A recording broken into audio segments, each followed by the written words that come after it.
November 28th, 2012. Emma Fillipoff.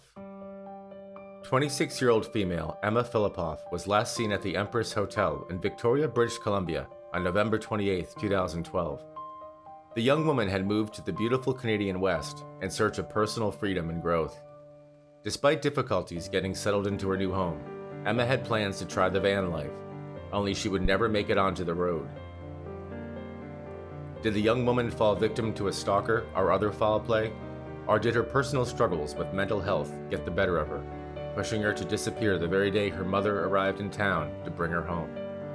Or does footage of an unknown man tearing down her missing persons poster while claiming she was fine and living with him indicate Emma may have kept a secret from everyone and vanished by choice?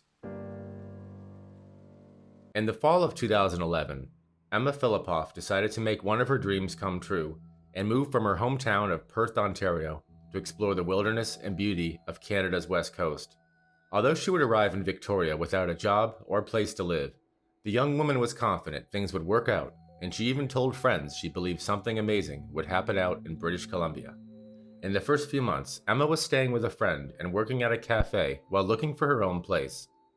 But when that first winter hit, her life became even more transient. Emma would leave the cafe job and her friend's apartment, ending up living anywhere available, including a hotel, several boats, camping in the woods, even living in a tree. By February of 2012, Emma had begun living at the Sandy Merriman's Women's Shelter, where she would stay off and on until she was last seen later that same year. After a dark winter for Emma, the summer of 2012 was looking up. She had landed a seasonal job at a busy seafood restaurant in Victoria's Harbor, where she would work until late October, even telling staff she had plans to return the following spring. Reports of Emma's life around Victoria that summer paint a picture of a creative and curious young woman who was intently interested in personal solace, reading, nature, and living freely outside of what she saw as the constraints of modern society. She was reported to have often been seen talking with the harbor's artists and street performers, as well as its homeless community. Those who knew Emma that summer also recalled she had taken on a new kick of clean living, quitting alcohol, coffee, and sugar, while also becoming a vegan. During this period, those around Emma said she appeared to be losing weight and was becoming almost monk-like. That summer, Emma also purchased a used van, with the intention of one day taking up the van life full-time. But the van she had purchased couldn't be driven as is and had to be towed from spot to spot, a hurdle which would require significant repairs before she could enjoy the freedom and mobility she had always craved. When Emma vanished, it was reported she had been searching for an affordable mechanic to help get her dreams on the road. According to witness reports, Emma had mentioned multiple travel destinations once her van was roadworthy. These included other spots in BC, Mexico, San Juan, California, Costa Rica, Japan, off-grid at an unnamed location in the woods, and visiting relatives. Although sociable with others who shared her offbeat path, Emma always kept a distance. Those who knew Emma said she mentioned her family very little, as well as not sharing much about her personal history or thoughts. Back in Ontario, Emma's family and friends had a similar experience. They remained in contact, but were unaware of her lifestyle around Victoria, or that she had been living in a woman's shelter. Since arriving in the fall of 2011, Emma's roommate and others who had spent time living with her reported that she had displayed a series of increasingly odd behaviors, such as OCD-like rituals and what appeared to be manic episodes. In less than a year after her arrival, Emma had gone from easygoing and friendly to withdrawn, agitated, and frightened. Some were concerned she was worried about an unnamed man she had dated in BC years earlier while attending culinary school, although there was no indication that the man saw Emma or was even aware she was living in Victoria.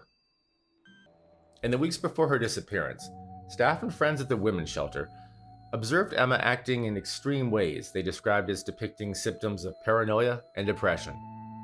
These behaviors included moving furniture from the shelter to across the street, claiming she had heard voices from them. She also was reportedly selling or giving away her personal belongings. Unfortunately, what happened in the final days before her disappearance fails to shed much light on the young woman's plans or state of mind. November 20th.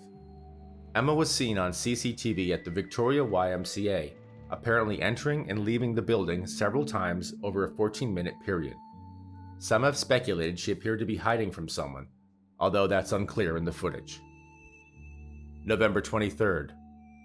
Emma finally reached out to her mother and began a series of emotional phone calls. During these calls, she would eventually ask to return to Ontario and would make plans to do so, only to change her mind on a later call, and then change it back. And so it went back and forth over the next several days. November 25th. Emma had a tow truck bring her van to the Chateau Victoria parking garage for what authorities believed was part of her preparation to return to Ontario. November 28th. Emma and her mother had a final phone call, at which point her mother was determined to fly out that same day to visit her daughter and help her return home. Around 6 p.m. that evening, Emma arrived at the woman's shelter to learn her mother was on the way. Shocking the staff, the young woman left abruptly, evading those who followed her by taking a taxi to the airport, only to have the ride cut short due to a lack of cab fare, even though she had over $2,000.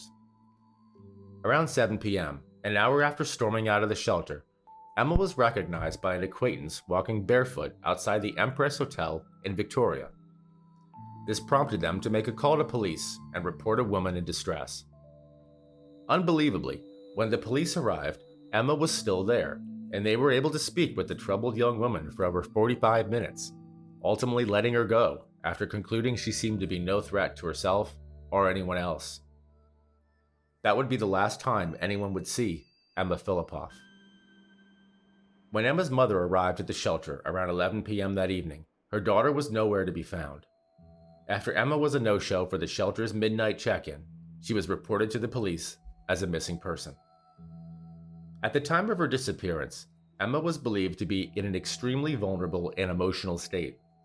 When investigators traced back Emma's actions on the 28th, they would uncover even more bizarre behavior and no answers. Around 8:30 a.m. that morning, Emma appeared on security footage from a local 7-Eleven purchasing a prepaid cell phone. She'd returned to the store later that afternoon and purchased a $200 prepaid credit card.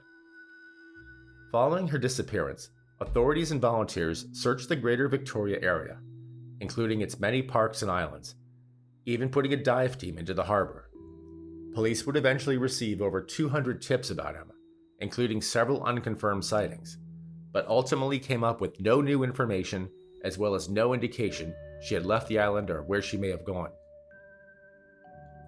Investigators did quickly recover Emma's van, a red Mazda MPV, in the Chateau Victoria parking lot. The vehicle contained practically all of her belongings, as if she had packed to return home or drive somewhere else, or perhaps store the belongings while she disappeared for a while. Among the many items found in Emma's car were her passport, library card with recently borrowed books, digital camera, clothes, a pillow, various knickknacks, and a laptop. It was at that point Emma's trail would run cold for investigators and her family, with the exception of a few unusual tips. December 5th, 2012. The prepaid credit card Emma had purchased at 7-Eleven the morning she was last seen had been used at a gas station in the area, but police would discover it wasn't her using the card.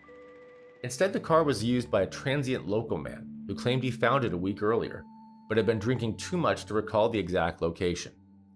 After the man was questioned by police and submitted to a polygraph test, he was cleared of any connection to Emma's disappearance. The next tip would come 2 years later, in May 2014, in Gastown, British Columbia, about 3 hours north, 75 miles from Victoria. Over 2 years after Emma was reported missing, a man was captured on a convenience store security camera, taking down and destroying a missing persons poster of the young woman, a poster which was advertising a $25,000 reward. The man told the store's owner that Emma was his girlfriend and that she wasn't missing, only avoiding her family, which he claimed she disliked. The man in the video was wearing a green shirt with flame tattoos on his arm. He also had a limp. Although the store owners contacted police, the man in the video has never been identified. In 2018, 6 years after the incident took place, a tip was reported by a young man who had picked up a soaking wet and shoeless Emma by the side of the road on the early morning of November 29th, 9 hours after she was last seen.